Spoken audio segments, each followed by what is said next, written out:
خواجہ آصف کا کہنا ہے کہ ٹی ٹی پی اور بی ایل اے دہشت گردوں کی سرغنہ جماعتیں ہیں۔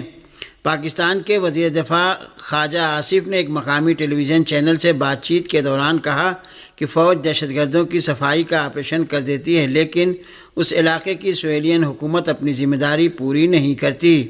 ان کا کہنا ہے کہ جنرل باجوہ اور جنرل فیض نے ٹی ٹی پی کے ساتھ معاملات طے کیے اور ہمیں سرسری سا بریف کیا، ہم سے ایسے منظرکشی کی جیسے سب ٹھیک ہے اور سوات میں دودھ اور شہد کی نہریں بہہ رہی ہیں۔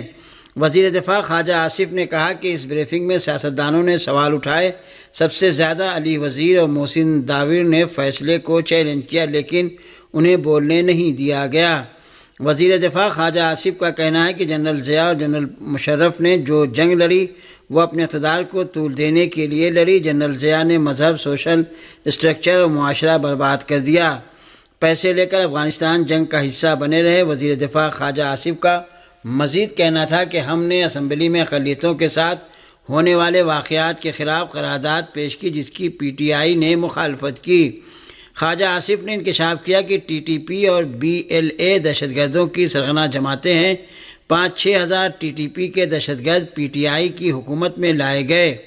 ٹی ٹی پی کو پی ٹی آئی کی حکومت میں پناہ گاہیں اور عام معافی دی گئیں۔ ہندوستان کی نومنتخب 18ویں پارلیمنٹ کا پہلا اجلاس آج منعقد ہوا۔ ہندوستانی میڈیا کے مطابق آج نومنتخب پارلیمنٹ کے پہلے اجلاس کے پہلے دن منتخب ارکان کو حلف دلانے کی کارروائی انجام پائی۔ اس سے پہلے صدر مرمو نے بھرت ہری مہتاب سے پروٹم اسپیکر کا حلف لیا، جس کے بعد ارکان پارلیمنٹ کی حلف برداری کی تقریب شروع ہوئی اور ہندوستانی وزیر اعظم نریندر مودی نے رکن پارلیمنٹ کا حلف اٹھایا۔ ان کے سینئر وزراء نے بھی باری باری رکن پارلیمنٹ کا حلف اٹھایا، جس کے بعد ارکان کی باری آئی۔ 26 جون کو پارلیمنٹ کا اسپیکر منتخب کیا جائے گا۔ آج اجلاس شروع ہونے سے پہلے وزیر اعظم مودی نے کہا کہ ملک کو ایک اچھے اور ذمہ دار اپوزیشن کی ضرورت رہی ہے اور جو ارکان منتخب ہو کر آئے ہیں وہ عوام کی ضرورتوں کو پورا کریں گے، جبکہ اپوزیشن ارکان نے آج ہی اپنے تیور دکھا دیے اور پارلیمنٹ کے احاطے میں آئین کے تحفظ کے حق میں نعرے لگائے۔ اپوزیشن ارکان اپنے ہاتھوں میں آئین کی کتاب لیے نعرے لگا رہے تھے کہ ہم آئین کو ہاتھ لگانے کی کسی کو بھی اجازت نہیں دیں گے۔ ہندوستان کے زیر انتظام کشمیر کے شمالی ضلع بارہمولہ کے اوڑی سیکٹر میں پیر کے روز بھی کشمیری عسکر پسندوں کے خلاف آپریشن جاری رہا۔ ہندوستان کے میڈیا ذرائع کے مطابق ہفتے کی شام فوج نے اوڑی سیکٹر میں دراندازی کی کوشش کو ناکام بنانے کا دعویٰ کیا تھا۔ اطلاعات کے مطابق اوڑی سیکٹر میں دراندازی کی کوشش ناکام بنانے کے بعد عسکر پسندوں کی تلاش پیر کو بھی جاری رہی۔ ذرائع کا کہنا ہے کہ ہفتے کی صبح سیکورٹی فورسز نے مصدقہ اطلاع موصول ہونے کے بعد اوڑی سیکٹر میں سرچ آپریشن لانچ کیا، جس کے دوران وہاں پر روپوش عسکر پسندوں اور ہندوستان کی سیکورٹی فورس کے مابین شدید گولیوں کا تبادلہ شروع ہوا۔ ذرائع کا کہنا ہے کہ دن بھر علاقے میں رک رک کر گولیوں کا تبادلہ جاری رہا اور شام ہوتے ہی آپریشن کو اتوار کی صبح تک مؤخر کیا گیا۔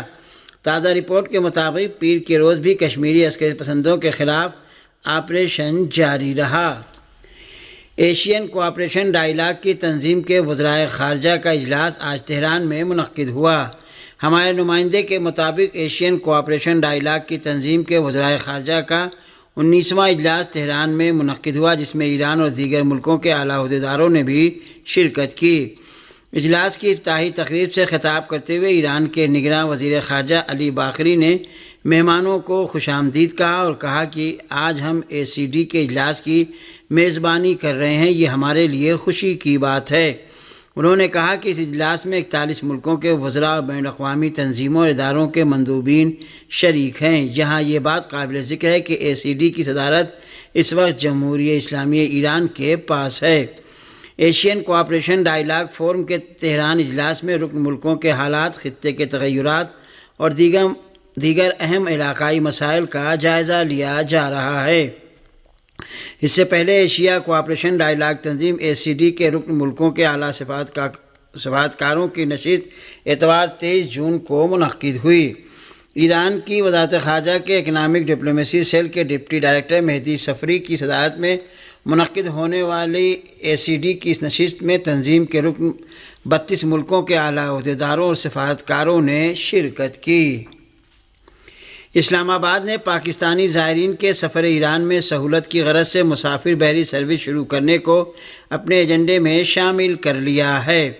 پاکستانی میڈیا کے مطابق پاکستان کے بحری جہاز رانی کے وزیر قیصر احمد شیخ نے بتایا کہ ایران کے لیے مسافر بحری جہاز کی سروس شروع کرنے پر غور کیا جا رہا ہے۔ انہوں نے کہا کہ پاکستان، عمان اور ایران کے لیے مسافر بحری جہاز کی سروس شروع کرے گا۔ ان کا کہنا تھا کہ ایران کے لیے مسافر بحری سروس شروع ہونے سے پاکستانی زائرین کے لیے ایران جانا آسان ہو جائے گا۔ قابل ذکر ہے کہ پاکستان کی حکومت نے 2014 میں پاکستانی بندرگاہوں سے ایران کی چابہار اور بندر عباس کی بندرگاہوں کے لیے مسافر بحری سروس شروع کرنے کی بات کی تھی۔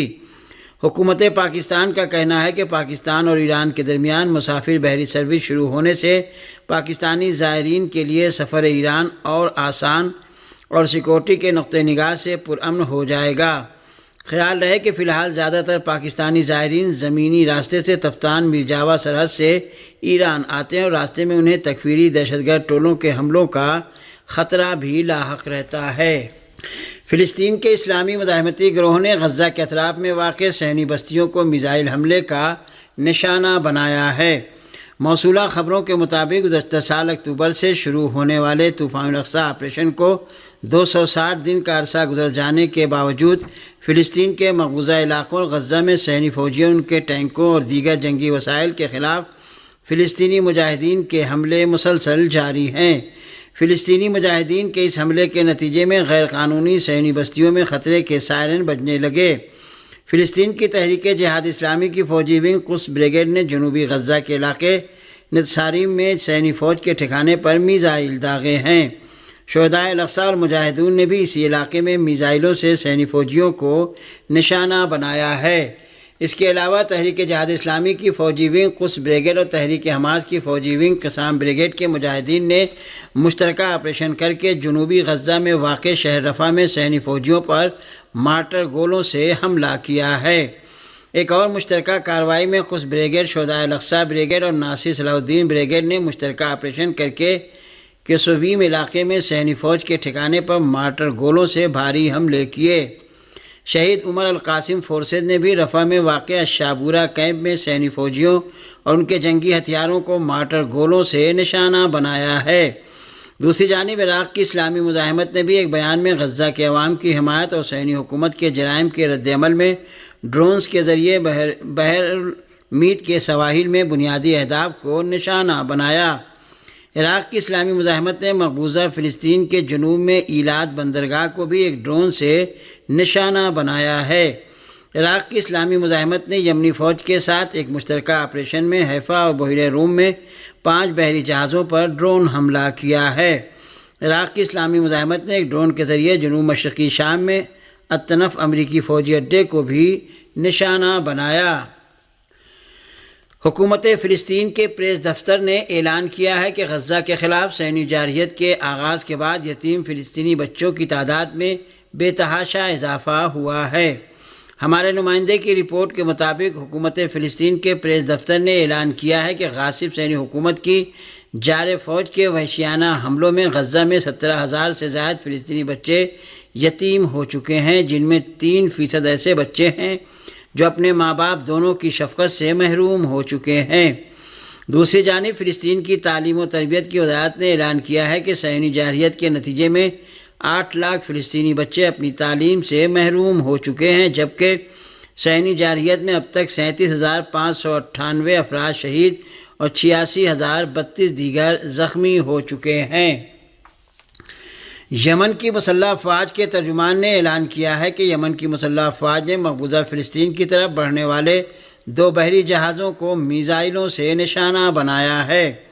یمن کے المسیرہ ٹی وی کے حوالے سے ارنا کی رپورٹ کے مطابق یمن کی مسلح افواج کے ترجمان یحییٰ سری نے کہا کہ ان بحری جہازوں کو ڈرون کشتیوں سے بحیرہ احمر میں نشانہ بنایا گیا۔